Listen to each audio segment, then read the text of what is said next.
Yo tengo dos grandes preguntas en relación a las fake news. Primero, ¿por qué las compartimos cuando las compartimos? Sí.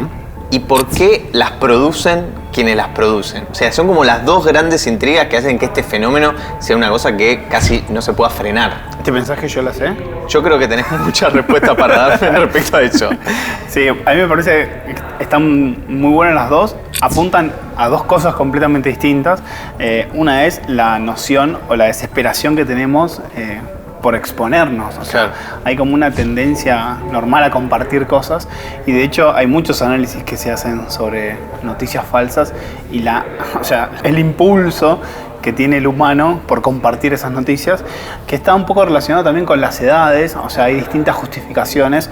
En realidad son correlaciones, no sabemos si es la causalidad en sí, pero las correlaciones lo que dicen en principio es que, por ejemplo, las personas más adultas, digamos, las más grandes en edad, independientemente del sexo, tienden a compartir más esas noticias falsas, Claro. no porque no quieran chequearlas o porque confíen más, sino porque en principio, según estas investigaciones, Sí. que son limitadas, si uno en principio les da la posibilidad de sociabilizar. O sea, son un puntapié en redes sociales de generar algún tipo de discusión. Y eso hace que se divulgue muchísimo. Después, por otro lado, también se sabe que cuanto más chimichurri le pongas a la noticia, se comparte más. O Claro. sea, que eso es lo peor de todo. Y después, por otro lado, está el lado, o sea, no de quién las comparte, sino por qué se generan. Sí. Y quizás ahí hay justificaciones no tan científicas y sí más sociales y políticas. Bueno, generalmente es importante que cada vez que uno se encuentra con una noticia que le llama tanto la atención, que termina siendo tan increíble porque recibiste una información que no creías que ibas a recibir, porque tiene datos que creías que no ibas a ver nunca, generalmente esa noticia es falsa y está construida a partir de eso. Y creo que acá, por lo menos en el español, no tenemos la diferenciación que sí tiene en inglés, que me parece que está buena porque le saca como distinto peso o responsabilidad a quienes lo hacen, que es la diferencia entre misinformation y disinformation. O sea, como misinformation es como, bueno, yo te trato de compartir algo, trato de dar cierta información y sin querer, sin tener una intención real, te estoy o dejando de compartir algo o me equivoqué en lo que te estoy diciendo, entonces se genera una noticia falsa, una fake news, pero sin intención. Pero después tenés el otro punto, que es el disinformation, que ahí hay una intencionalidad, que lo que estás buscando es o cambiar la discusión de eje o directamente atacar a alguien o algo o una ideología con una mentira en particular y formada y construida alrededor de todo eso. A mí lo que me llama mucho la atención es cómo a través del conocimiento del ser humano y su conducta, o sea, se puede utilizar esa noticia falsa para traccionar no solamente verdades, polémicas, sino como el conocimiento en general. O sea, te saco una ficha, vos sos Nacho Corral, que vive en tal lado, que tiene tal edad, que tiene tales trabajos, y vos le cedés al sistema, o sea, le cedés no al sistema capitalista, sino le cedés al sistema digital un montón de otra información. Claro. O sea, le das me gusta a determinadas cosas, tenés tantos amigos, haces tanta actividad, registrás todos tus movimientos. O sea, como todos nosotros, el celular está tan cerca tuyo que registra hasta los pasos que das. Y toda esa información constituye, o sea, un paquete de Nacho Corral que puede ser compartido y generalizado. ¿Qué significa? Que si yo tengo la información tuya, probablemente no me sirva de nada. Pero si yo sé que todas las personas que viven en tu barrio se mueven de distintas maneras, puedo entender a la población en general. Cuanto más información yo puedo tener de esa población y esa información sea más específica, también puedo modular cómo esa información falsa puede generar algunos cambios específicos, Claro. hecho en tus elecciones, o sea, en tu vida. Y ahí es donde, o sea, no es que me hace más ruido, pero sí me llama la atención que hay toda una organización o hay todo un sistema que se retroalimenta y que se necesita, o sea, no solamente para cambiar o modular la opinión política, sino también para generar que las personas piensen en determinado producto o compren determinadas cosas. O sea, hay una manipulación general a un nivel tipo 2.0, mucho más precisa, mucho más puntual, que de hecho es una de las discusiones que tuvo Facebook, Cambridge Analytica, Donald Trump, Rusia en los últimos 3 o 4 años, donde lo que se planteaba básicamente es que Cambridge Analytica tenía un sistema, un algoritmo en la cual si vos le cedías tus likes, tus compartidas, te armaba una ficha muy específica de las personas y de la población y que después lo que hacían era generar una noticia falsa para que esas personas específicamente descrean o no de una situación o se pongan de mal humor por una situación y te pegaban, o sea, un candidato político que iba a decir, ok, voy a ir en contra de eso. O sea, sí, si el problema es este, voy a ir en contra. Y eso es terrible, digamos. Mis mentiras generalmente tienen que ver con excusas para faltar a cumpleaños y distintos eventos. Ya no lo hago, pero bueno, la mentira más grande fue una excusa para faltar a un cumpleaños de un amigo muy amigo, y justo mi suegro estaba con cáncer, tenía cáncer, pero estaba bien, pero yo mentí diciendo que en realidad estaba ahí al borde de la muerte pendiendo de un hilo y que tenía que estar ahí cerca, cuando en realidad me quedé en casa viendo televisión mientras mi suegro tenía su cáncer, pero tranqui. En algún momento, desde que empezó la televisión, quizás se está discutiendo sobre el rol y la influencia de los medios dentro de la perspectiva del sentido común, dentro de los ámbitos electorales, si sirve o no para modificar una elección.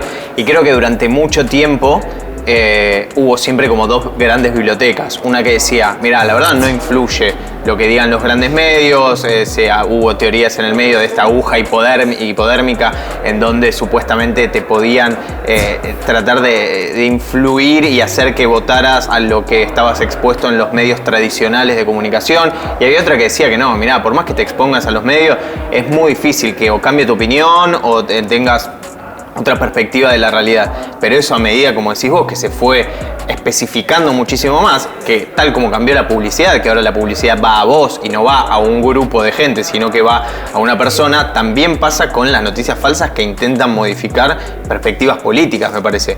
Que se fue afinando tanto el lápiz que ahora hay muchas más certezas de que eso sí te modifica y te construye un sentido común, sobre todo porque cuando te muestra uno también te tapa los otros 10 aspectos que no estás viendo de un mismo tema. Entonces eso lo que empieza a generar es una especie de espiral de convencimiento de que las cosas que estás viendo ya no discutís si son ciertas o no, porque las ves en tantos lugares, porque te llegan a partir de tu comportamiento, que entendés que eso es una realidad. Y eso no es la realidad, es la realidad que vos tenés a disposición a partir de lo que te ofrecen, lo cual hace que exactamente sea un problema masivo a nivel social, porque es dejar de tener la diversidad de opiniones que hace que sea algo mucho más rico. Sí, es el famoso sesgo de confirmación. Claro. O sea, yo me junto con determinadas personas que más o menos son parecidas a mí en distintos aspectos, políticos, sociales, económicos, culturales.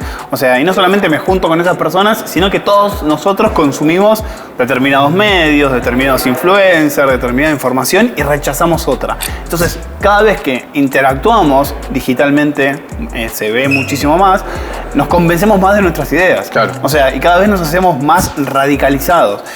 Del otro lado, o sea, en el otro lado de la vereda o de la costa, existe otro grupo que quizás es contrario, que está hiper convencido que el resto del planeta, o sea, como nos seguimos entre nosotros, somos un montón. Y después existen, o sea, posiciones intermedias, que lamentablemente son las menores. Porque de hecho, experimentos sobre, por ejemplo, no sé, pena de muerte en otros países donde se tomaban, o sea, dos grupos muy radicalizados, los que estaban a favor, los que estaban en contra, y un grupo que no sabía, y se le daba información contraria a las personas para ver si podían ser flexibles. O sea, okay, vos pensás esto, mirá, pero hay un montón de evidencia que te lleva para el otro lado. Claro. En vez de hacer que esas personas se vuelvan más flexibles, se volvían más radicalizadas. Los únicos que modulaban, los únicos que podían cambiar, eran las personas que no tenían una posición tan radicalizada. Claro. Y eso, o sea, si bien para la sociedad es muy peligroso, porque hace que determinadas ideas se enquisten, para la política es fascinante. Me parece que también hay un aspecto que va a empezar a crecer ahora cada vez más y que está relacionado con las deepfakes, que es algo que, bueno, es tratar de modificar la realidad a través de herramientas digitales, de hacerle decir a una persona algo que no dijo, inclusive no solamente imitando la voz, sino imitando los rasgos faciales, imitando absolutamente todo, construyendo una realidad digital de una persona que creo que hasta ahora, por lo menos, no existen evidencias de que se haya usado específicamente para construir una noticia falsa, sino que siempre fue muy marcado. Pero creo que en cuanto se empiecen a desarrollar cada vez más herramientas que sean más fácil, de fácil acceso a todo, eso va a construir una realidad paralela que ya ni siquiera la propia comprobación de la persona real te va a servir para dejar de dudar de que eso existió o dejó de existir. Entonces se empieza a generar una especie de halo de realidades en donde la verdad deja de existir. Entonces las realidades son solamente opiniones sobre hechos que pasan, algunos pasaron y otros pasaron, pero en un plano digital. Entonces decís, ¿cómo haces para atacar un cambio tan radical, sobre todo en el ser humano, que hasta ahora no te entra en la cabeza que alguien salga a decir algo que no dijo o que haya un video de alguien diciendo algo que no dijo? O sea, creo que la evolución humana no está preparado para tratar de racionalizar ese aspecto. La mentira más grande, creo que seguro, sin duda, fueron esos 6 meses que no le dije a mis hijos que había dejado la facultad, que fueron 6 meses en los cuales me sentí un embustero, todos los días mintiendo, no sé, era Franchella en naranja y media. Porque, no sé, todo el tiempo está por explotar la mentira y uno tiene que estar siempre con la cintura engañando o diciendo medias verdades, y es un estrés terrible. La realidad es que eventualmente tuve que confesar que había dejado la facultad, así que esos 6 meses sin duda fueron los peores en ese sentido, porque aparte no fueron exitosos, eventualmente se enteraron, así que bueno, un desastre. Hay algo muy basal que tiene que ver con el asco. O sea, el asco que te da una comida que no te guste, también es el mismo asco, o está en la misma parte del cerebro que te genera un hecho que, no sé, te dé realmente repugnancia, ¿sí? No sé, un acto de corrupción, sí, un asesinato, una violación, o sea, hechos que decís, o sea, ¿cómo pudo hacer esto esta persona? Bueno, eso es muy basal, o sea, está en una parte muy primitiva de nuestro cerebro y se dispara muy rápido. Lo que sucede es que cuando vos te generan a propósito quizás una situación de rechazo, de forma falsa o muy exagerada, después ir para atrás en eso es muy difícil. Claro. O sea, ya lo tenés metido. Y de hecho, estudios donde se ve o se evalúa que posteriormente qué información te queda en la cabeza, no te queda la información chequeada, súper pensada, recontra media evaluada, sino que te queda en la cabeza es ese asco emotivo que está muy separado quizás de lo que fue la realidad. Bueno, eso también se justifica o se evidencia cuando ves que las noticias falsas se comparten un 70% más que las noticias reales. Sí. Evidentemente hay algo ahí en la emotividad y cómo llega eso a cada uno de los individuos para hacer que digas, esto lo tengo que compartir, y un hecho real que es mucho más quizás intrascendente para la construcción de un relato. Claro, tiene menos valor. Tiene muchísimo menos valor, entonces no lo compartís y ahí se empieza a disparar todo, una construcción totalmente distinta. Y a partir de ahí, ¿crees que, o sea, cómo hacemos para poner una base de discusión de qué es la verdad? Para mí, o sea, es muy difícil. Creo que hay una cuestión educativa de generar en las generaciones, o sea, mucho más jóvenes, desde muy pequeños, la idea del pensamiento crítico, de decir, ok, tomémonos un tiempo, paremos un poco esa información y que la primera reacción no sea el rechazo y la respuesta y la cuestión visceral y compartirlo y putear, sino decir, ok, ¿de dónde viene esto? O sea, ir a chequear. Eso es un rasgo educativo. De hecho, se cree que determinadas poblaciones que tienen, o sea, más noción del pensamiento crítico se toman más tiempo en tomar decisiones. Eso por un lado. Y por un lado, también entender que existen distintas verdades. O sea, que más allá de que eso sea una verdad, probablemente, o sea, como periodista, quizás vos lo tenés un poco más analizado que yo, pero que una situación real se compone de distintas miradas. Entonces también hay que entender que más allá de que te quieran mostrar una, siempre existen otras cuestiones, así que hay que ser flexibles desde el comienzo, decir, ok, o sea, esto es una mirada tuya. El tema es que la dinámica de las redes sociales, donde todo tiene un pico enorme, no sé, está muy estudiado el trend de Google, donde un tema está ahí arriba y salen todas las noticias a hablar de ese tema sin chequear absolutamente nada. O sea, los medios de comunicación son muy funcionales a eso. También te hace tener reacciones muy impulsivas y muy rápidas. Pero por otro lado, también hay que hablar bien de esa situación, que es que sabés que va a subir, pero que va a bajar muy rápido. O O sea, que se va a olvidar, que no era tan trascendental. Sí, porque las historias no tienen una mirada, o sea, es eso, es una construcción y la gente quiere una respuesta de las cosas, Claro. y nunca hay una respuesta de las cosas. Siempre hay un montón de respuestas posibles, un montón de mentiras que se armen alrededor de cada una de esas respuestas. Entonces, en definitiva, la conclusión es que la satisfacción que genera una noticia, como puede ser una fake news, te va a llegar solo en los momentos en los que es una fake news. Así que creo que un poco es eso. En los momentos que te sientas muy satisfecho con cierta información que te está llegando, probablemente sea falsa. Es falso, sí. Sí, la cura contra el COVID no va a llegar en un mensaje de WhatsApp.